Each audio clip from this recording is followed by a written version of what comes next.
ওর ভিতরে নাই। থাকলে ও চিৎকার দিত। ফেরাউনের যখন জাদুঘররা যখন ঈমান নিয়ে আসছে 70,000 মুসা আলাইহিস ইসলামের সামনে, তো ফেরাউন কয় বাড়া করে আনলাম আমি,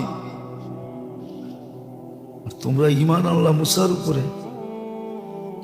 আমি তো বাড়া করে আনছিলাম জিতার জন্য, আর বাড়াও তো করছি কোনো কম টাকা দিয়া না, এক একজনের মামগি টাকা দিয়া। সবাই বলছে আমরা হাকিকত দেখা ফেলছি, সত্য উদ্ভাসিত হয়ে গেছে, কি করব। আমানতুম ক্বাবলা আন আযানা লাকুম, আমার অনুমতি ছাড়া ঈমান নিয়ে আসলা। জাদুঘররা চিৎকার দিয়া বলছিল আমান্না বিরব্বি মুসা ওয়া হারুন, ঈমান নিয়ে আসছে আমার অনুমতি ছাড়া। বাস্তব দেখার পরে আবার অনুমতির দরকারটা কি? বাস্তব তো দেখে ফেলছে, পর্দা তো আল্লাহ খুলে দিছে। কিন্তু আমার সমাজের দেখবেন অনেক মানুষেরই পর্দা খোলে না, অথচ শিক্ষিত, অথচ বুদ্ধিমান, অথচ বড় বিদ্বান, হ্যাঁ বড় ব্রেন রাখে, কিন্তু সামান্য দুনিয়ায় একটু প্রসিদ্ধ হওয়ার জন্য, একটু সেলিব্রিটি হওয়ার জন্য, একটু সামান্য বাংলো সাংলো গাড়ি হওয়ার জন্য, একটু বাপ হওয়ার জন্য মাঝে মাঝে কিন্তু আল্লাহ দেখায়। আপনারা দেখেন কিনা জানি না, জানেন দেখেন, মাঝে মাঝে কিন্তু আল্লাহ দেখায়, মাঝে মাঝে আল্লাহ দেখায়।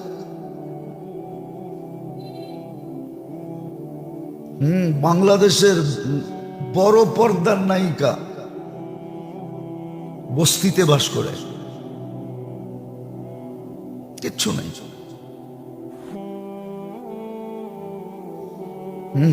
চিনা, পত্রিকায় আসছে, আমি পত্রিকা দিকে বলতেছি, মিডিয়ায় আসছে। ছোট পর্দার তো বহুত আছে, কেননা রূপ খসা গেলে আর কে দাম দেয়? কি গাল যখন গালের ভিতরে চলে যায় আর কে দাম দেয়? চামড়া যখন টিলা হয়ে যায় আর কে দাম দেয়? দেয় কেউ দাম? হ্যাঁ, কেউ দেয়? ছেলে মেয়ে দেয় না। অথচ বাবার কত দাপট ছিল, নাম বলবো না। বাংলাদেশের অর্থমন্ত্রী ছিল, কিন্তু মারা গেছে নিজের বাড়ির গ্যারেজে।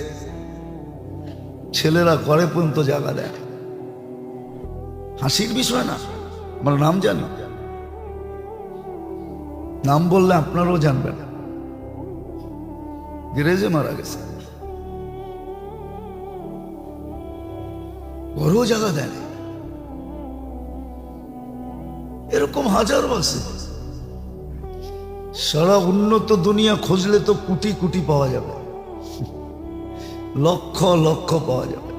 আমার মনে আছে 2008-এ আমার এন্টার ইউরোপ সফর চলতেছিল, 25 দেশ এক সফরে। বসার কোনো সময় ছিল না, খাওয়া গাড়িতে, ঘুম রাস্তায়। আব্দুল ওহাব সাহেব রহমতুল্লাহ আলীর সাথে সফর চলতেছিল। আমি এমনিও ব্যথিত ছিলাম, আমার বড় ছেলে মারা যাওয়ার 8 দিন পরে আমি চলে গেছি, যাকে নিয়ে আমি 6টা বৎসর যুদ্ধ বললে চলে। বাংলাদেশ ব্যাংকক।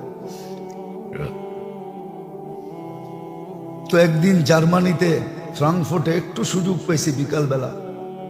আমাকে একজন বলতেছে, মুফতি সাহেব আপনি বড় ক্লান্ত, চলেন আপনাকে একটু জায়গা নিয়ে আসি।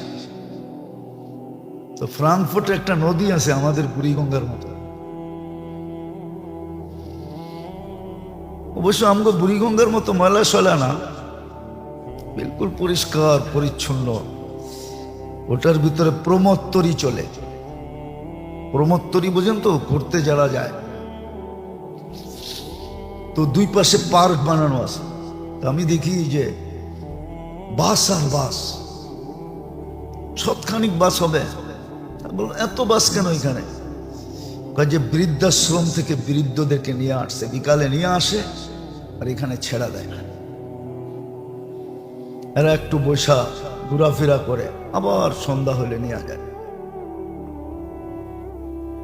আমি বলো চলো দেখা আসি দৃশ্যটা। বিশ্বাস করেন আমার চোখে পানি চলে আসছে।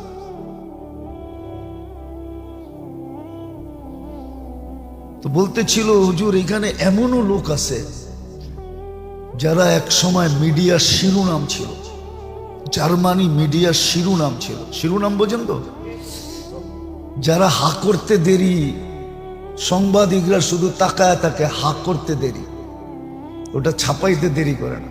যেমন আমাদের ইনুস সাহেব হা করতে দেরি, সাংবাদিকরা কি ছবি আর ছাপাইতে দেরি করবে না, ঠিক না? এখানে এরকম শত শত লোক আছে। কবির কথা যেন মৃত্যুর আগেই সত্য হয়ে গেল, মিলে খাক মে আহলে শাহ কেসে কেসে। কত বড়, মরার আগেই মাটিতে মিশা গেছে, ঠিক না? একটা কাহিনী মনে উঠলো, আমি কাহিনীতে অভ্যস্ত না, কিন্তু সত্য কাহিনী এই জন্য বলতেছি। ইরানের শাহ যখন ছিল, এই খমিনির আগে শাহর রাজত্ব যখন চলতেছিল, শাহর একাধিক বিবি ছিল, স্ত্রী।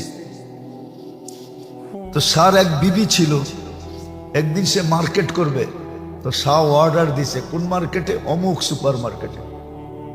নামি দামি মার্কেট আছে না, বসুন্ধরা, তারপরে কি যমুনা ফিউচার, মনে করেন যমুনা ফিউচারই। শাহ হুকুম দিছে সেলসম্যান আর মালিক ছাড়া কোনো লোক এখানে থাকতে পারবে না, আজকের জন্য ক্লোজ। শুধু আমার স্ত্রী যাবে, সে পুরা মার্কেট থেকে ঘুরবে, যা পছন্দ হবে কিনবে। রানী না, তার সিকিউরিটির ব্যাপার আছে। তো বাজার করে চলে আসছে। এক সপ্তাহ পরে জানি কি হয়েছে, স্ত্রীকে তালাক দিয়ে দিছে। এই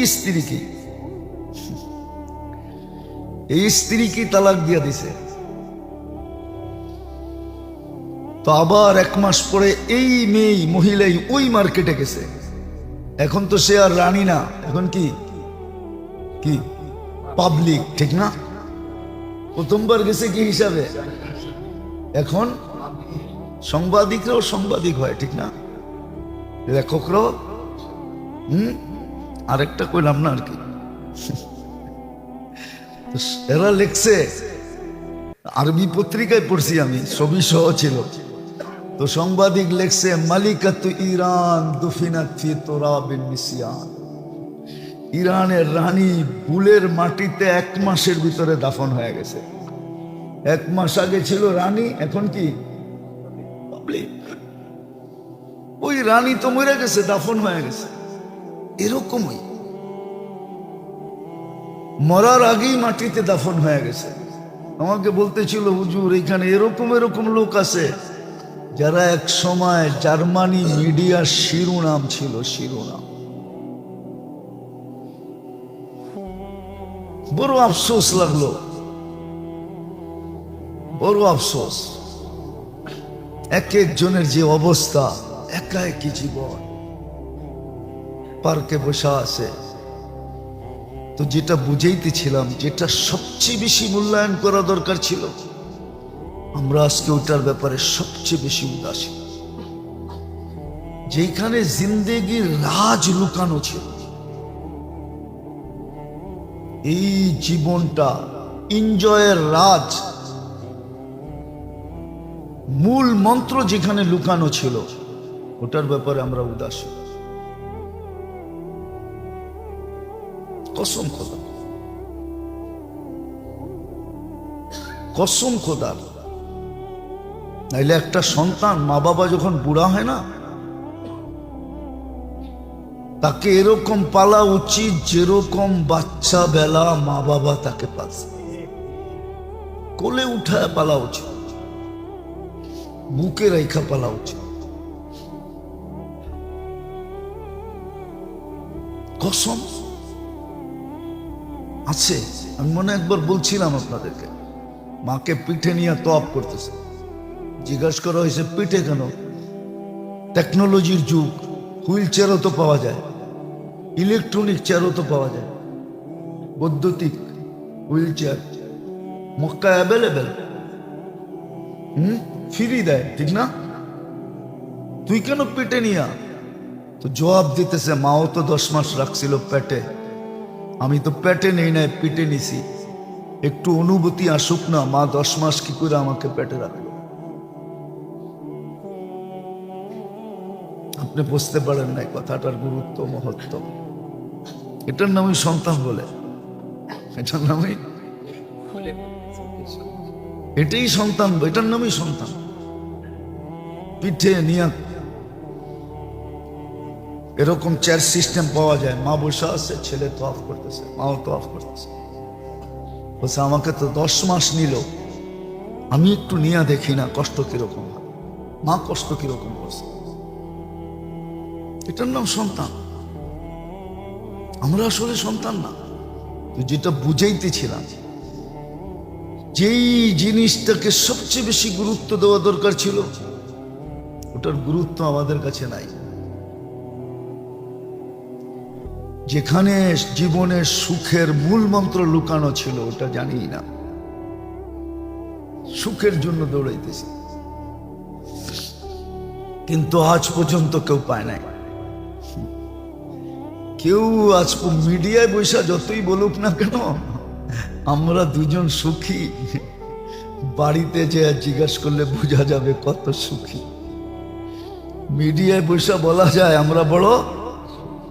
আমরা বড় সুখী, কিন্তু বাড়িতে গেলে বোঝা যায়। যারা সোনা চিনে ওরা দেখেই বোঝে, ঠিক না? যারা চেহারা চিনে ওরা দেখেই মিডিয়ায় বসা অবস্থায় বোঝে যে মুখ দিয়ে তো বলতেছে সুখী, কিন্তু চেহারার বাজে তো বলা হয় না যে সুখী। চেহারার বাজ বলে না কি সুখী, চেহারার বাজ বলে না সুখী। চেহারার বাজই ভিন্ন হয়, সুখী হলে চেহারার বাজ ভিন্ন হয়। একজন আরেকজনের দিকে তাকানের ভঙ্গি বোঝা যায়। যখন একজন বলে আমি সুখী ওনাকে নিয়ে, তো ওনার তাকানের ভঙ্গি বোঝা যায় তুই 2 নম্বর। তুই সুখী হলো তো আমি সুখী না। ও যখন বলে আমি সুখী, তখন ও বুঝাইতে চায় তুই সুখী হলে কি, আমি সুখী না। তো যেটা বুঝাইতে চাইলাম, আল্লাহ করুক বুঝে আসুক, আমাদের সবচেয়ে বেশি গুরুত্ব দেওয়া দরকার ছিল আখিরাতে। এটাই আমাদের সবচেয়ে বেশি গুরুত্বের বিষয় ছিল। এটার জন্যই আল্লাহ রসুলের চিৎকার ছিল, চিৎকার, হিমামুন আল আখিরাত, মত আখিরাত, আখিরাত, এটাই সবচেয়ে বড় চিৎকার ছিল। সারাদিন এই চিৎকারই ছিল, হিমামুন আল আখিরাত, হিমামুন আল আখিরাত, সাইয়াবাতনি নাবাত। আখিরাতের চিন্তা আমাকে পুরা করে দিছে। কিন্তু ওনার তো কোনো চিন্তাই ছিল না। ঘোষিত তো ছিলেন আগে পিছের মা, সৃষ্টির সর্দার, সৃষ্টির রাজা, সৃষ্টি যার কারণে অস্তিত্ব পেল। কিন্তু ওনার নিজের জন্য ছিল না, আমাদের জন্য ছিল। আমাদের জন্য চিন্তা ছিল যে আখিরাত যেন লক্ষ্যবস্তু হয়, এটার জন্য গুরুত্ব হয়, যৌবনের যেন গুরুত্ব হয়, যেই সময়টার গুরুত্ব যত বেশি ওটার যেন গুরুত্ব হয়। দাড়ি পাইকা গেছে, এখন যেন গুরুত্ব হয় আখিরাতের দিকে ঝুঁকে। সারাদিন আল্লাহ আল্লাহ করে, সুযোগ পাইলি আল্লাহকে ডাকে, সুযোগ পাইলি আল্লাহকে স্মরণ করে।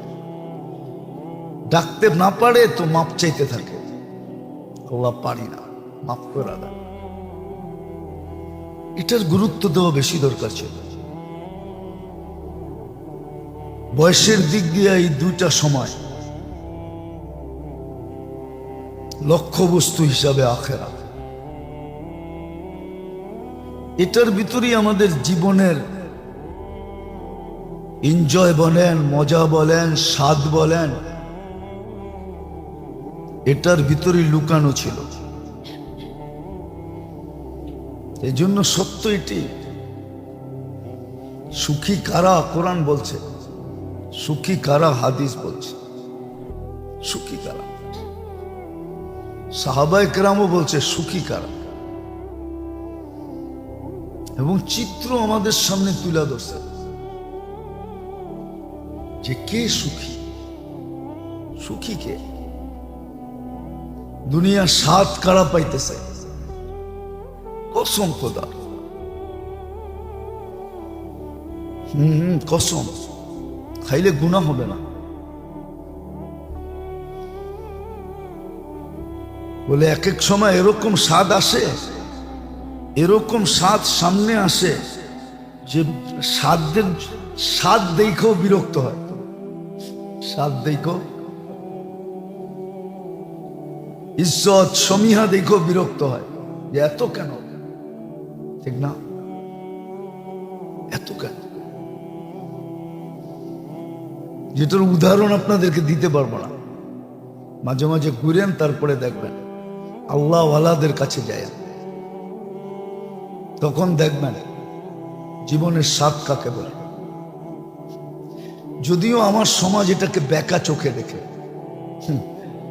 আমার সমাজ কি চোখে, কেন, ও তো বোঝে না, ও তো বোঝে না, এটা দেখেই না, ও তো জীবনভর দেখছে কেউ খাওয়াইলে একটা পিজা খাওয়াইছে, কি কেউ খাওয়াইলে কি একটা পিজা খাওয়াইছে, নাহলে একটা বার্গার খাওয়াইছে, নাহলে একটা স্যান্ডউইচ খাওয়াইছে, নাইলে একটু কি চিকেন গ্রিল খাওয়াইছে। ও তো দুই আইটেমের, এক আইটেমের বেশি দেখে নাই, দেখলে দেখছে কি কি একটা ড্রিঙ্কস, ঠিক না, হ্যাঁ, ও তো সামনে যখন 50 আইটেম দেখবে, তোর তো এমনি মাথা নষ্ট হইব, ঠিক না, এটা আবার কোন পদ্ধতি, এত কেন, এটা কি অপচয় না? ও লয়ে গেছে কই, ইজ্জত রে নিয়ে গেছে কই, জিন্দগির মজা লয়ে গেছে কই। নাচতে না জানলে উঠান বেকা, ঠিক না, নাচতে না জানলে, মনে হয় বোঝেন না, নাচতে তো জানে না, দূর উঠানটা বেকা শেখা, নাচতে যে কোনখানে বাড়ি খামু, ঠিক না, হ্যাঁ, অথচ নাচতে তো জানে না। নাচতে জানলে উঠান লাগে না, ঠিক না, হ্যাঁ, নাচই তো জানে না। তো ওরা অন্য চোখে দেখে, ওরা অন্য চোখে দেখে, কিন্তু কোরআন হাদিস অন্য চোখে দেখে না। লাহুমুল বুশরা ফিল হায়াতিদ দুনিয়া ওয়া ফিল, কোরআন তো কি কয়, আপেশা ভুল পড়তেছি, গীতা তো পড়তেছি না, কি পড়তেছি, কোরআন। লাহুমুল বুশরা ফিল হায়াতিদ দুনিয়া, আল্লাহ বলে দুনিয়ার জীবনও সবাইরে তাক লাগায় না, আখেরাত তো পড়েই রইল, হ্যাঁ, দুনিয়ার জীবনই তাক লাগায় দেবে। এই জন্যই তো আহমদ ইবনে হাম্বল রহমতুল্লাহ আলাইহি বলতেন, কি দেখতেছ, দেখবা আমাদের জানাজা, हमारे जनाजा बता देगा हम कौन थे। 60,000 খ্রিস্টান জানাজা দেখা মুসলমান হয়েছে,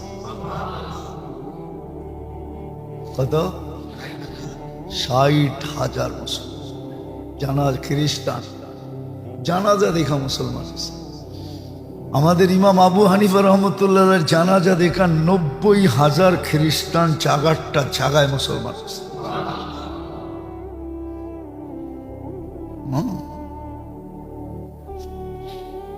আপনি জানাজা দেখে বুঝবেন।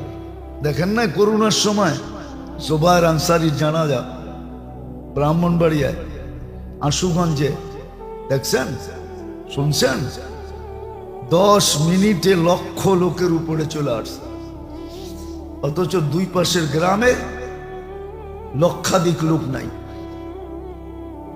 লক্ষ কেন, আরো বেশি। 10 মিনিট আগেও বলছে পুলিশ 6 জনে জানাজা হবে, কিন্তু 10 মিনিটে পুরা ঢাকা সিলেট হাইওয়ে চাম, লোকে লোকারণ্য। আমি তো বলছিলাম এটি একটা মানুষ না, কেন হাদিসের আলোকে দেখলে দেখা যায় কোরআনের পাখি ছিল তো, কোরআনে ছিল তো, ঠিক না? আল্লাহ বলে মানুষ পাঠাবো না, ফেরেশতা পাঠায় দিয়া তাক লাগায়। ফেরেশতা আসতে তো সময় লাগে না, ঠিক না? আল্লাহর রসুলের কাছে মালাকুল মউত ঢুকছেন, আল্লাহ রসুল জিজ্ঞেস করছে আইনা আখি জিবরিল, সামাইল উলা, প্রথম আকাশে দেখা আসছি। কথোপকথন এখনো সব শেষ হয় না, পিছন থেকে সালাম দিয়া ঢুকছেন, আসসালামু আলাইকুম, আমি উপস্থিত, চলে আসছে। আরেক হাদিসে আছে না, চোরে ধরছে, সাহায্য চাইছে, তো চতুর্থ প্রথম চাইতেই নির্বাচিত হয়েছে এক ফেরেশতা চতুর্থ আকাশ থেকে। দ্বিতীয়বার চাইতে দেরি, 4 আকাশ অতিক্রম করতে দেরি করে না। ফেরেশতাদের তো অতিক্রম করতে দেরি হয় না, ঠিক না? 10 মিনিট তো অনেক লম্বা সময়। হায় হায়, সত্য এটাই। যদিও আমার সমাজ এটা বেকা চোখে দেখে, বেকা চোখে দেখে, কেন ও তো বোঝে না, ও তো বোঝে না, কেন ও তো এটা দেখে নাই, ও তো এটা দেখে নাই। আমরা দেখি তো মাঝে মাঝে, আবার অহংকার না হয়ে যায়, আমরা দেখি তো মাঝে মাঝে। বিদেশে যখন যাই তো দেখি তো, আমাদের সাথেও তো কেউ যায়, প্লেনে তো কারো না কারোর সাথে পরিচিত। এমনি মিডিয়ার যুগ, কত হোমরা চোমরাকে দেখা যায় ট্যাক্সি দিয়া যাইতেছে, কি কি দিয়া, অথচ আমার জন্য 10টা গাড়ি এসে বসে রয়েছে। কয়টা? কম বললাম, কম কম, বেশি বলি নাই, কম বলছি। কিন্তু